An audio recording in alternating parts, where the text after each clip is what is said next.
যেখানে প্রতিটি গল্পের শেষে অপেক্ষা করে অন্ধকার। আমি আর.জে. সেলিম, আর আজকের গল্পটা শুনলে হয়তো আজ রাতে আর একা ঘুমাতে পারবেন না। আজকের কাহিনী কোনো স্টেশনের নয়, বরং এক আদিম আর অভিশপ্ত নদীর, যেখানে জলের নিচে লুকিয়ে আছে এমন এক সত্য যা আপনার রক্ত হিম করে দেবে। আজকের গল্প অন্ধকার ঘাটের মাঝি। গল্পের শুরু হয় সুমিতকে দিয়ে। সুমিত একজন ফটোগ্রাফার। সে মেঘনা নদীর এক প্রত্যন্ত চরে যাচ্ছিল সূর্যাস্তের ছবি তুলতে, কিন্তু ফিরতি পথে তার দেরি হয়ে গেল। রাত তখন প্রায় 10টা। চারপাশ ঘন কুয়াশায় ঢাকা, হাত বাড়ালে নিজের আঙুলও দেখা যায় না। ঘাটে এসে সুমিত দেখল কোনো নৌকা নেই। জনমানবহীন সেই ঘাটে কেবল বাতাসের শোঁ শোঁ শব্দ। হঠাৎ কুয়াশা চিরে একটি জরাজীর্ণ নৌকা ধীর গতিতে ঘাটের দিকে এগিয়ে এলো। নৌকার মাথায় একটি টিমটিমে লণ্ঠন জ্বলছে। নৌকার মাঝিটি ছিল অস্বাভাবিক লম্বা।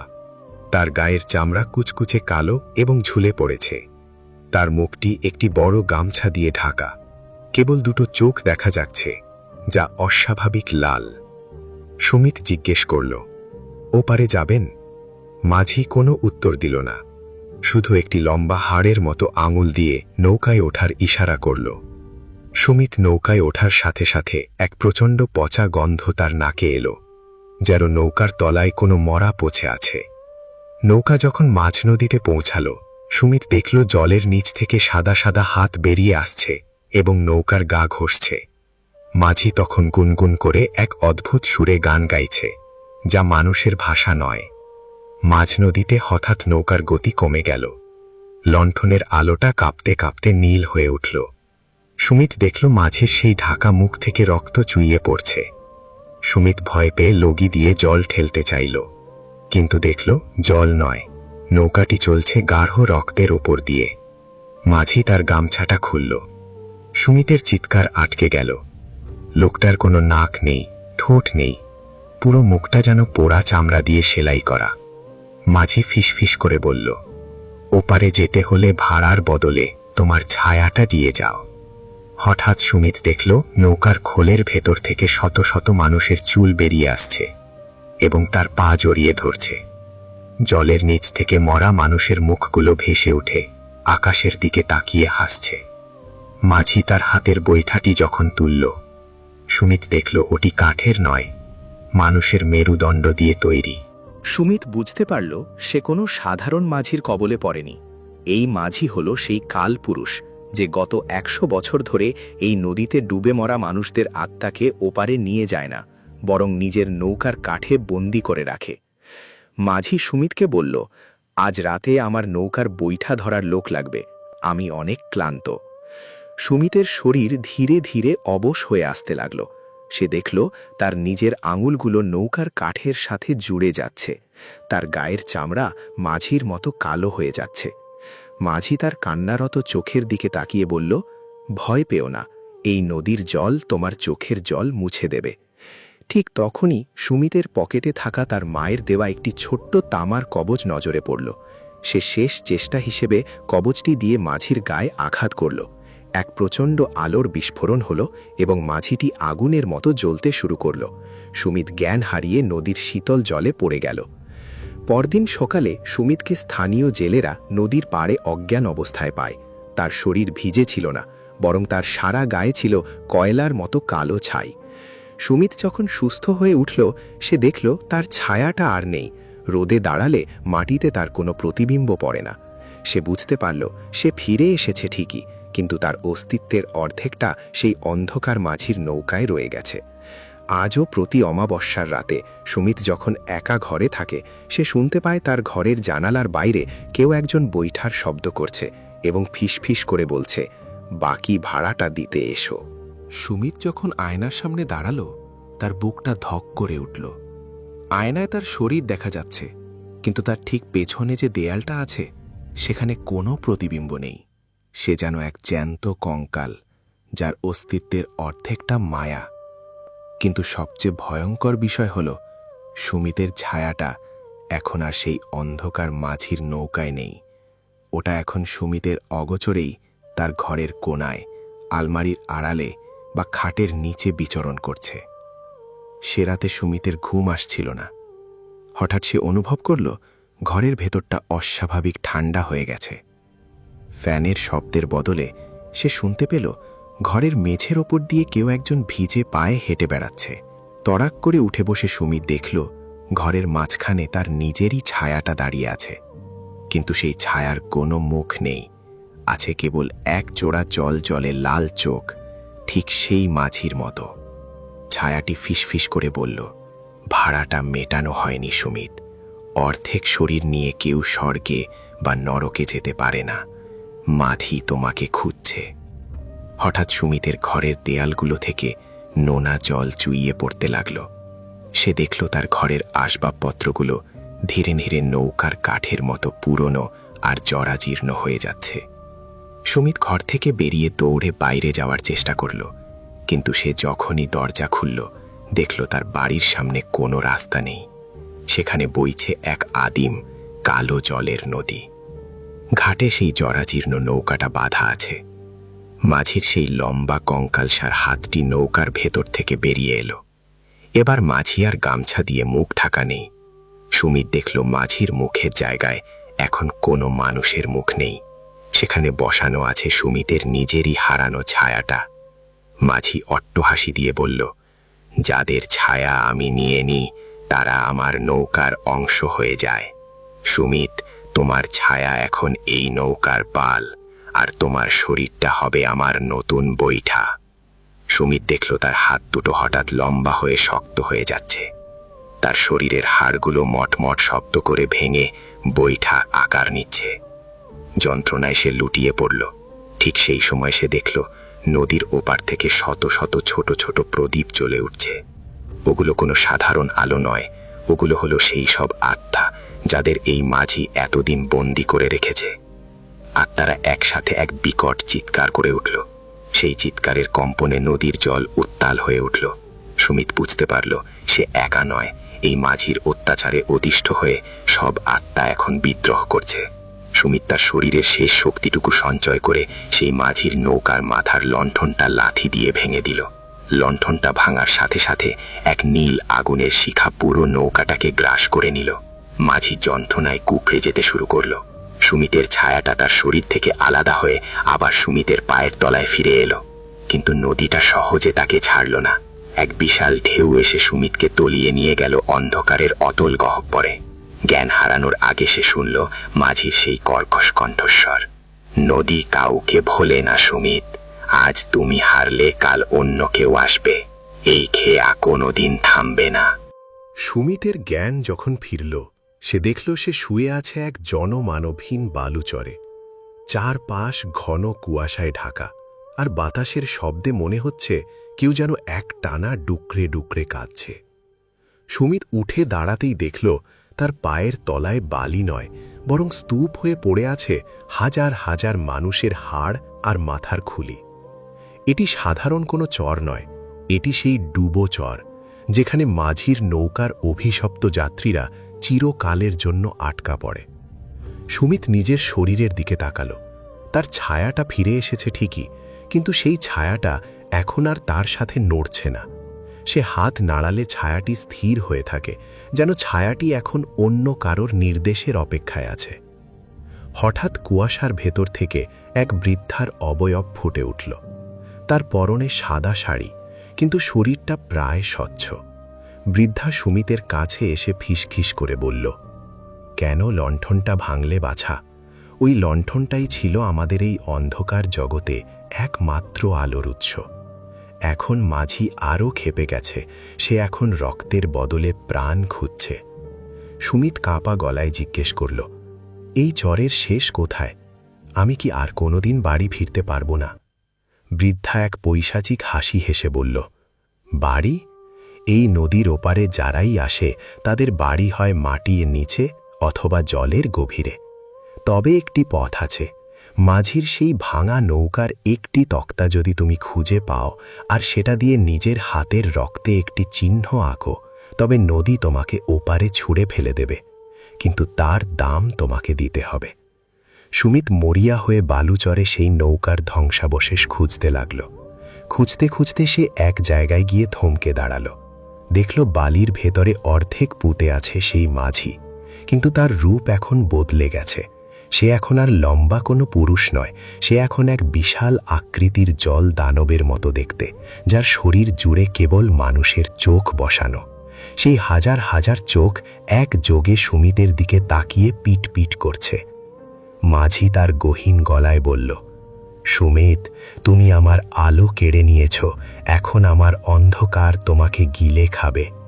মাঝির গা থেকে শ্যাওলার মতো লম্বা লতা বেরিয়ে এসে সুমিতের পা জড়িয়ে ধরল। সুমিত দেখল বালির নিচ থেকে সেই পুরনো নৌকার একটি পোড়া তক্তা বেরিয়ে আসছে।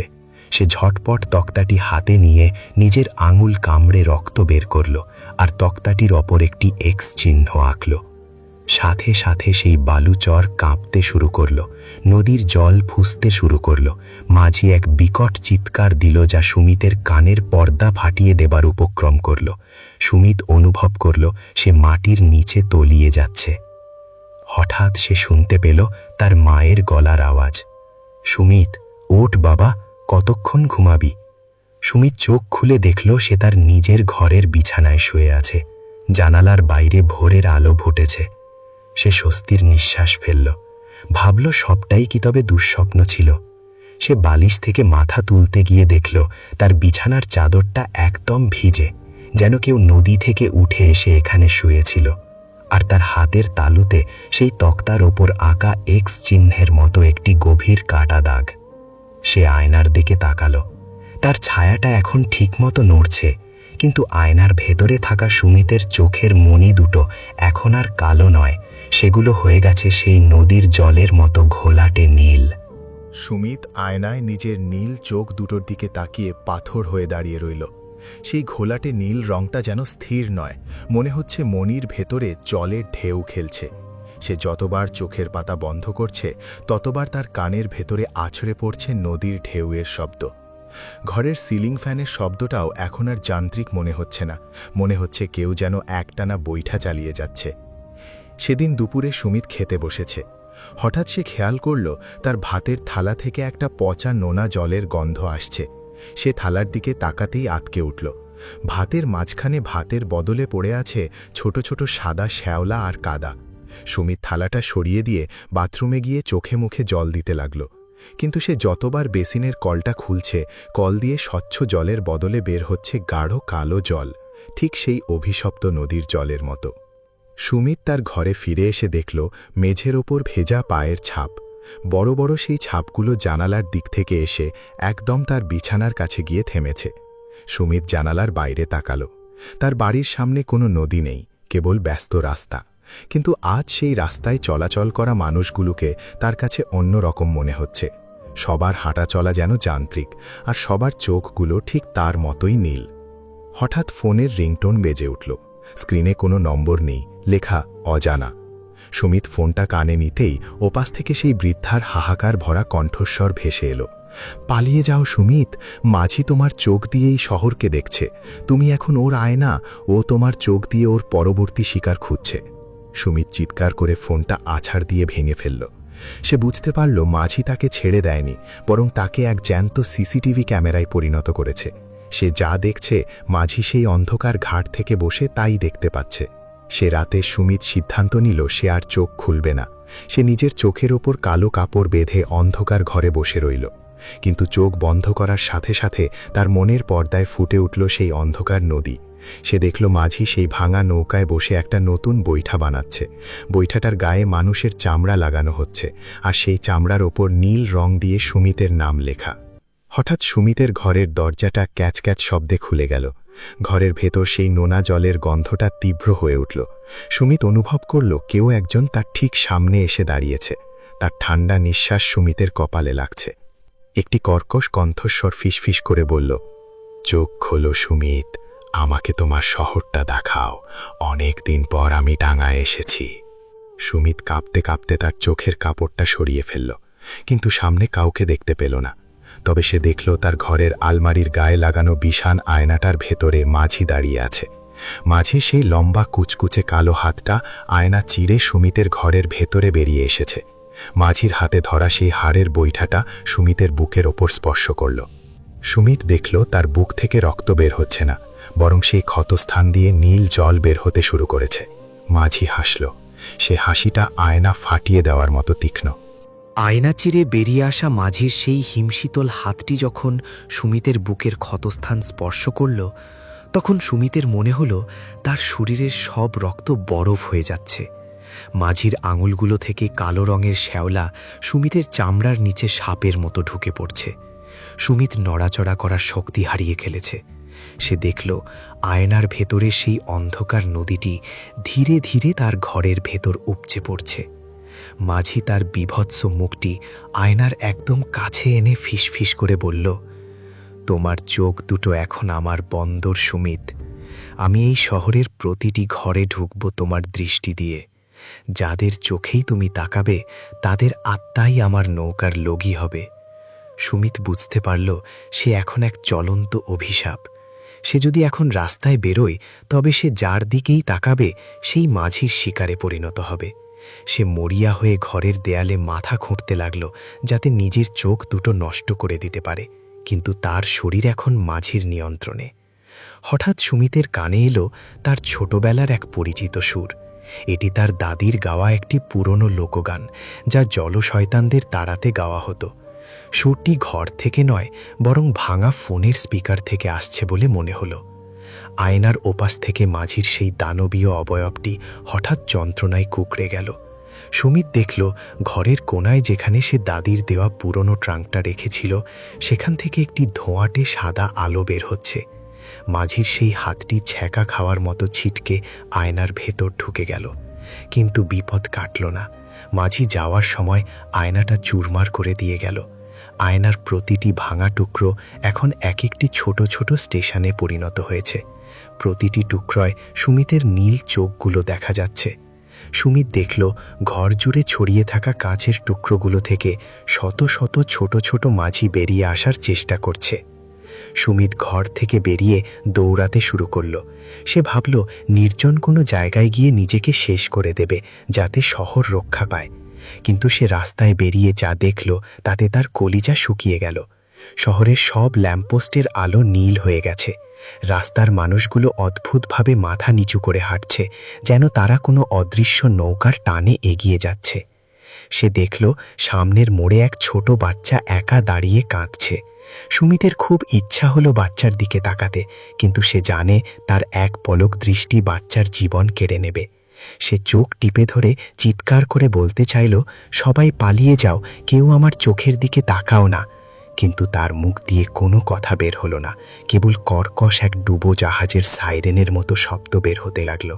ঠিক সেই মুহূর্তে সে দেখল রাস্তার পিচ গলে গিয়ে সেখান থেকে নোনা জল বের হচ্ছে।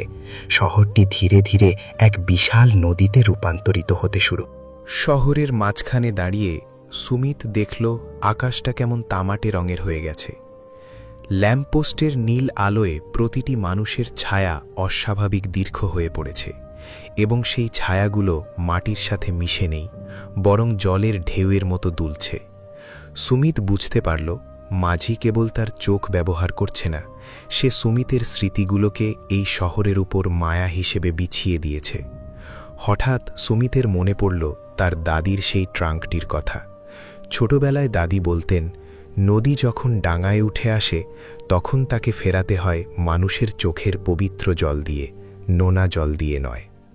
সুমিতের চোখ এখন মাঝির নোনা জলে ভরা, তাই সে কাঁদলেও কেবল অভিশাপই ঝরবে। সে পাগলের মতো দৌড়ে তার পুরনো বাড়িতে ফিরে এলো। ঘর জুড়ে কাচের টুকরোগুলো তখনও পড়ে আছে, আর প্রতিটি টুকরো থেকে ছোট ছোট মাঝির হাত বেরিয়ে আসছে। সুমিত সেই পুরনো ট্রাঙ্কটি টেনে বের করল। ট্রাঙ্কটি খুলতেই সে ভেতরে পেল এক মুঠো শুকনো মাটি, তার দাদির কবরের মাটি, আর তার সাথে একটি পুরনো তামার মুদ্রা, যেটিতে মাছের চিহ্নের বদলে একটি মানুষের চোখের ছবি খোদাই করা আছে। সুমিত মুদ্রাটি হাতে নিতেই অনুভব করল তার হাতের সেই নীল শিরাগুলো স্বাভাবিক হতে শুরু করেছে। কিন্তু মাঝি এটা সহ্য করল না। হঠাৎ ঘরের সবকটা আয়নার টুকরো এক হয়ে সুমিতের সামনে মাঝির সেই বিশাল কঙ্কালসার মূর্তিটি তৈরি করল।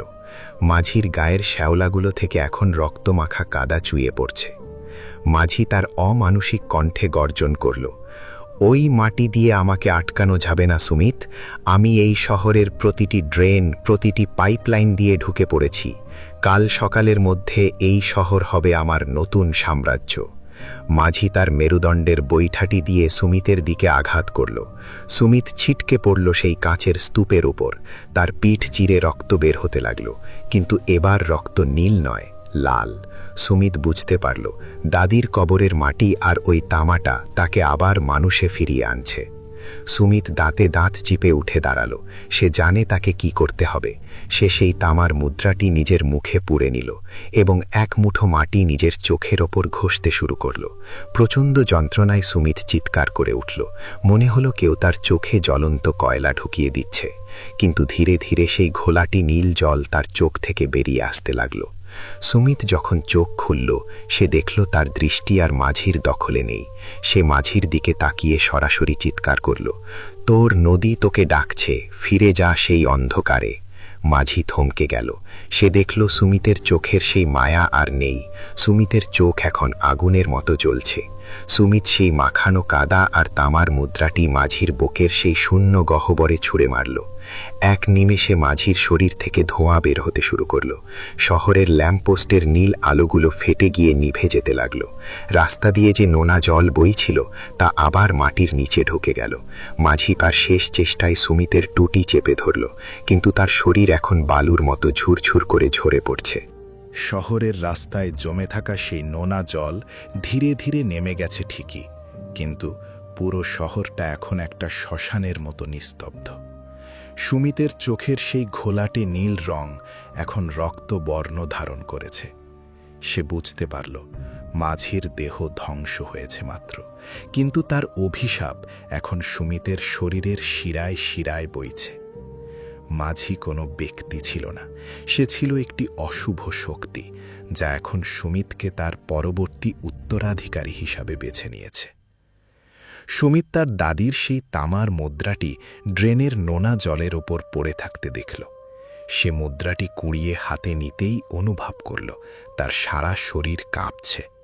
মুদ্রাটির গায়ের সেই চোখটি, যা এতক্ষণ বন্ধ ছিল, তা হঠাৎ করে পিট পিট করে খুলে গেল, আর সেই চোখের মণিটি হুবহু সুমিতের চোখের মতো। হঠাৎ চারপাশের বাতাস ভারী হয়ে উঠল। সুমিত দেখল রাস্তার পিঠ চিরে আবার সেই জরাজীর্ণ কালো নৌকাটি উঠে আসছে। তবে এবার নৌকায় কোনো মাঝি নেই। লণ্ঠনটি নৌকার মাথায় দুলছে, আর তাতে জ্বলছে সুমিতের আত্মিক আলো। একটি অদৃশ্য সুতো যেন সুমিতকে নৌকার দিকে টেনে নিয়ে যাচ্ছে। সুমিত বুঝতে পারল নদী তাকে ডাকছে। সে যদি এই নৌকায় না ওঠে, তবে মাঝি এই শহরের প্রতিটি মানুষকে জলের তলায় টেনে নিয়ে যাবে। শহরকে বাঁচাতে হলে তাকেই হতে হবে এই অন্ধকার ঘাটের নতুন মাঝি। সে ধীর পায়ে নৌকায় গিয়ে উঠল।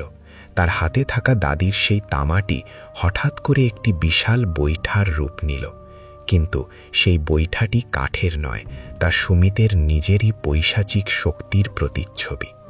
সুমিত যখন প্রথমবার বৈঠাটি জলে বা মাটির নিচে অদৃশ্য নদীতে ছোঁয়াল, সে অনুভব করল সে এখন আর একা নয়। তার কানে ভেসে এলো শত শত বছরের ডুবে মরা মানুষের চিৎকার। নৌকাটি শহর ছেড়ে ধীরে ধীরে সেই কুয়াশাচ্ছন্ন গন্তব্যের দিকে চলতে শুরু করল। সুমিতের শরীরটা লম্বায় বাড়তে লাগল। তার গায়ের চামড়া সেই পুরনো মাঝির মতো কুচকুচে কালো আর জরাজীর্ণ হয়ে গেল। সে নিজের ঘরের জানালার দিকে শেষবারের মতো তাকালো। সেখানে সে দেখল তার নিজেরই একটা ছায়া অবয়ব দাঁড়িয়ে আছে। সেটি সুমিতের মানবিক সত্তা, যা সে ডাঙায় ফেলে যাচ্ছে। মাঝি, নতুন রূপে সুমিত, তার গামছা দিয়ে মুখটা ঢেকে নিল। তার লাল চোখ দুটো এখন কুয়াশার ভেতর লণ্ঠনের মতো জ্বলছে। সে এখন আর ফটোগ্রাফার সুমিত নয়, সে এখন অন্ধকার ঘাটের নতুন মাঝি। নদীটি এখন শান্ত, সুমিত বৈঠা চালাতে চালাতে কুয়াশার ভেতর মিলিয়ে গেল, কিন্তু যাওয়ার সময় সে বাতাসের সাথে একটা ফিসফিসানি রেখে গেল। আগামী 100 বছর এই ঘাট আমার। কেউ যদি রাতে একা নদীর পাড়ে আসো, তবে চিনে নিও আমার লণ্ঠনের আলো। সুমিত অদৃশ্য হয়ে যাওয়ার পর কয়েক দশক কেটে গেছে। সেই শহর এখন আধুনিক, ল্যাম্পপোস্টগুলো এখন সাদা এলইডি আলোয় ঝলমল করে। কিন্তু শহরের ঠিক মাঝখানে, যেখানে সুমিতের পুরনো বাড়িটি ছিল, সেখানে এখন একটি শ্বেত পাথরের ঘাট তৈরি হয়েছে। যদিও আশেপাশে কোনো নদী নেই, কিন্তু মাঝরাতে সেই ঘাটের সিঁড়িগুলো অদ্ভুতভাবে ভিজে থাকে।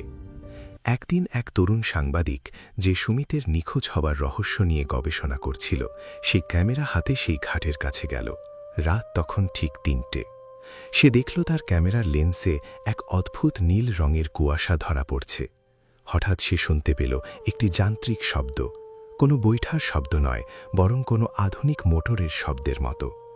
সে দেখল কুয়াশা চিরে একটি আধুনিক গতির নৌকা বা স্পিডবোটের মতো কিছু একটা এগিয়ে আসছে, কিন্তু সেটির রং আলকাতারার মতো কালো। সেই নৌকার মাথায় কোনো লণ্ঠন নেই, আছে একটি নীল রঙের লেজার আলো। নৌকার চালকটি আগা 5 তলা কালো পোশাকে ঢাকা, আর তার চোখের মণি দুটো লেন্সের মতো উজ্জ্বল নীল। তরুণটি ভয়ে কাঁপতে কাঁপতে জিজ্ঞেস করল, আপনি কে? আপনি কি সুমিত? নৌকার চালকটি তার গলার কৃত্রিম ষড়যন্ত্র দিয়ে উত্তর দিল, সুমিত অনেক আগেই নদীর তলার পুলিমাটি হয়ে গেছে। আমি এই যুগের নতুন মাঝি। এখন আর আমরা ঘাটে এসে অপেক্ষা করি না, এখন আমরা ইন্টারনেটের সিগন্যাল দিয়ে মানুষের মগজে ঢুকে পড়ি। তরুণটি দেখল তার নিজের ফোনের স্ক্রিনটা নীল হয়ে গেছে এবং সেখান থেকে নোনা জল বের হতে শুরু করেছে। সে বুঝতে পারল, মাঝি এখন আর কেবল নদীর জলে সীমাবদ্ধ নেই, সে এখন ডিজিটাল তরঙ্গের মাধ্যমে মানুষের প্রতিটি ঘরে, প্রতিটি স্ক্রিনে পৌঁছে গেছে। চালকটি তার মুখ থেকে কাপড় সরালো।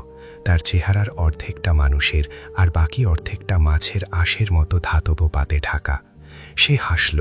সেই হাসিতে কোনো শব্দ নেই, আছে কেবল এক ভয়ঙ্কর ফ্রিকোয়েন্সি।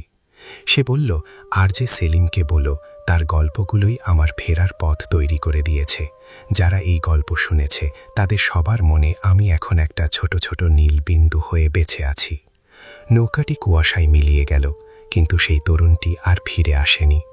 পরদিন সকালে সেই ঘাটে কেবল একটি আধুনিক ক্যামেরা পাওয়া গেল, যার লেন্সটি নোনা জলে ঘোলাটে হয়ে গিয়েছিল। আরজে সেলিমের চূড়ান্ত বিদায়। গল্প কি তবে এখানেই শেষ, নাকি আপনার স্ক্রিনের ওপাশে কেউ একজন আপনার চোখের নীল আলো দিয়ে আপনার ভেতরে ঢোকার পথ খুঁজছে? আরজে সেলিম বলছি, এই 10টি অধ্যায়ের সফর হয়তো আজ শেষ হলো, কিন্তু ভয় কখনো শেষ হয় না। ভয় কেবল তার রূপ বদলায়। এককালে যা ছিল কাঠের নৌকা, আজ তা হয়তো আপনার স্মার্টফোনের কোনো নোটিফিকেশন। আজ রাতে ফোনটি বালিশের পাশে রাখার আগে একবার ভাবুন তো, সেই নীল আলো কি কেবল ফোনের, নাকি অন্য কারোর দৃষ্টি? গল্পটি ভালো লাগলে লাইক এবং সাবস্ক্রাইব করতে ভুলবেন না। আমাদের পরবর্তী সিরিজের নাম কি হতে পারে, কমেন্টে আপনার আইডিয়া জানান। আমি আরজে সেলিম আজকের মতো চূড়ান্ত বিদায় নিচ্ছি। শুভরাত্রি। সাবধানে চোখ খুলবেন, কারণ আসল সত্য হয়তো আপনার চশমার কাছের ওপাশেই হাসি দিচ্ছে।